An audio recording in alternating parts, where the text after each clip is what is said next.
Section 5. Section 5 is probably one of the most important sections we're going to be talking about in all of Algebra 1 because so much of the ECA that you're going to be taking next May is based on slope-intercept form, a lot of things that we're going to be doing with this section.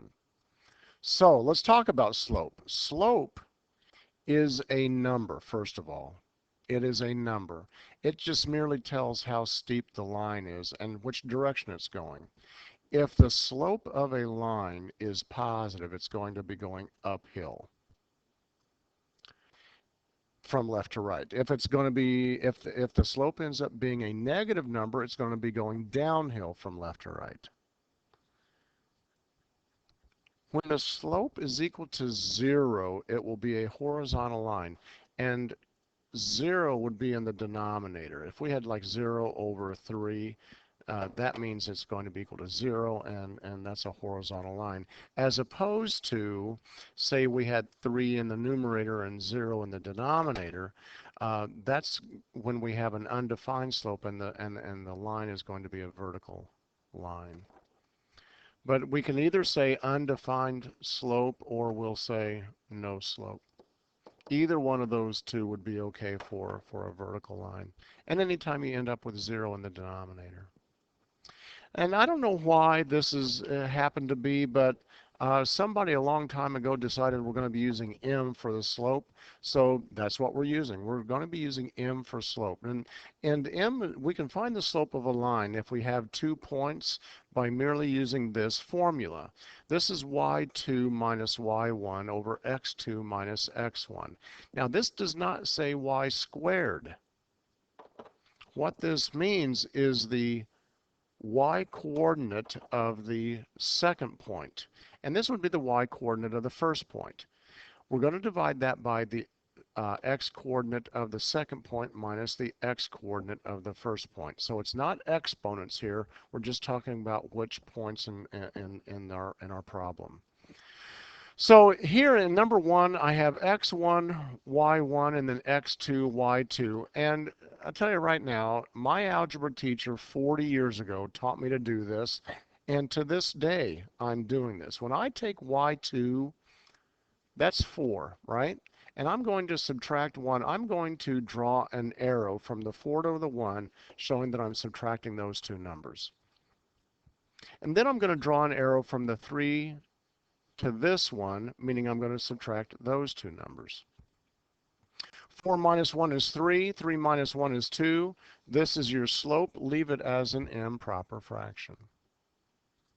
In number 2, I have 0 minus what, though? It's 0 minus whatever that coordinate is, and that's negative 4. So I have 0 minus negative 4 over negative 5 minus 0. I get 4 over negative 5. We'll usually move the negative sign into the numerator, and we get the slope is negative 4/5. That tells us it's going downhill. In number 3, I have 3 minus negative 1 over 4 minus 2. 3 minus negative 1 is 4. 4 minus 2 is 2, so the slope here is 2. This one's going uphill. And number 4, my second y is negative 4. I'm subtracting the 2. Negative 4 minus 2. It's over 1 minus 9. Simplify the fraction. Negative 4 minus 2 is negative 6. 1 minus 9 is negative 8. Always reduce all fractions to simplest terms. In this case, we get 3/4.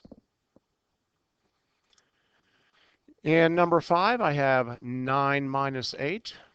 Now be careful with all the minus signs, the negatives, whatever. You have negative 1 minus whatever this number is, negative 1. What's negative 1 minus negative 1? Well, 9 minus 8 is 1 over negative 1 minus negative 1 is 0. What happens when this 0 is in the denominator? No slope. Class will say this problem, this line has no slope. as opposed to number 6. In the numerator, I'm going to have 1/2 minus 1/2 over negative 7 minus 7. 1/2 minus 1/2 is 0 over negative 14. 0 in the numerator. Let's come back up here. The slope is equal to 0. Don't leave the fraction. 0 over anything would be equal to 0. So this one's a horizontal line. This one is a vertical line. It also happens that we can find the value of a missing coordinate if we know the slope and we're missing a coordinate of one of the 2 points. Write down the formula. M is equal to y2 minus y1 over x2 minus x1. What you do is you plug in all these numbers that you know, and you'll be able to figure out for the one you don't know. What's m equal to? 0. So I put a 0 in for the m. I'm going to take r minus negative 5, because that's what the formula says to do. Take the second y minus the first y. Then I'm going to take 6 minus 7. How do I solve this? Well, I'm going to have 0 is equal to, what's r minus negative 5 mean? That's right, it's r plus 5. Over, now 6 minus 7, right, negative 1. How would we solve for r here? Well, I'm going to multiply both sides by negative 1 to get rid of that denominator.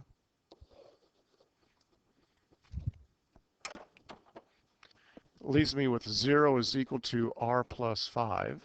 Just merely subtract 5 from both sides, and I get r equals negative 5. We're going to do the same thing with number 2. Start with a formula first.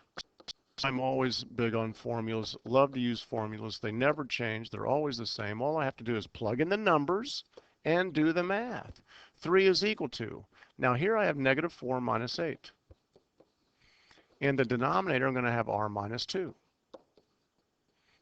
So 3 is equal to, now negative 4 minus 8 is negative 12, and r minus 2 is in the denominator. Note here, this is a very important problem. Anytime you have the variable in the denominator, you need to cross multiply. I mean, there are other ways to do this, but I'm telling you right now that what we need to do is make this a fraction, 3 over 1, and let's cross multiply, meaning this. We're going to take 3 times the quantity r minus 2, and it will be equal to negative 12 times 1 is negative 12. 3r minus 6 equals negative 12. Add 6 to both sides. Get 3r is equal to negative 6. Divide both sides by 3, and r equals negative 2.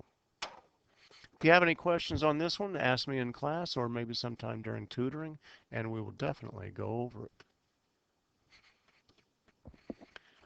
Now, what would happen if you were looking at a line such as you have in number 1, and you needed to know, what does it say to do? It says find the slope of this line. So we need to find the slope of this line. How are we going to do that? Well, you also saw on the previous page where the slope, m, is also equal to what's called rise over run. Now, here's what we're going to do. Pick any 2 points on your line. I see a point right here. I wouldn't pick any point that's in between, 2 lines. Make it look like we're counting city blocks or something like that. Make sure you're on two good coordinates there. 2 sets of points, I mean. So there's 2 points. Now, I always start at the bottom point. I'm going to start here because I want to do the rise. So I'm going to finish off this right triangle, the rise and the run. So my rise going from this point here to rise to this level here, it is a positive 2. So my rise is positive 2.